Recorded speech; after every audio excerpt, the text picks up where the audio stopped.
Exercise 6.10.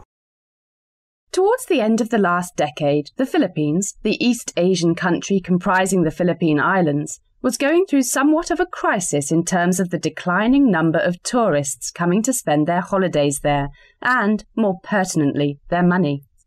The perceived threat of terrorism was putting off large numbers of tourists from Western countries, particularly France, Germany and the USA.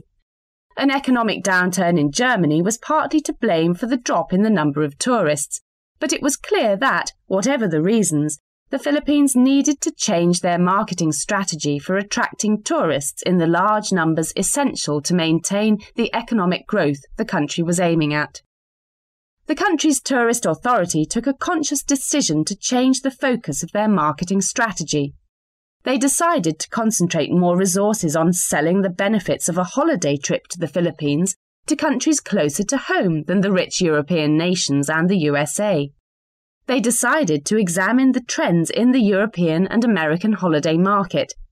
People there were not coming to the Philippines on their holidays because they were staying closer to home, so the Europeans were travelling within Europe and the Americans were going to neighbouring Mexico and Canada in large numbers.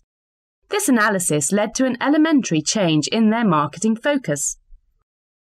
On the assumption that the same trend would prevail in Asia, the tourist authority started strong marketing campaigns in other Asian countries, in particular in China and Korea.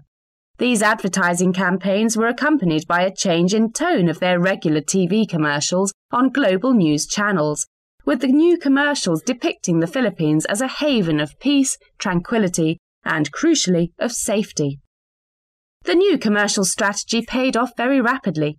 In 2002, the number of tourists from South Korea jumped by 39% compared to 2001, whilst the equivalent figure for Chinese visitors was 47%.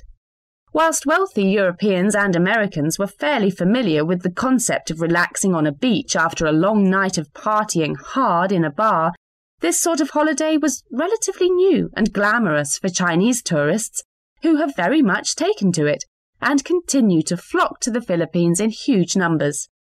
The more relaxed atmosphere and lifestyle of the Philippines are a real draw.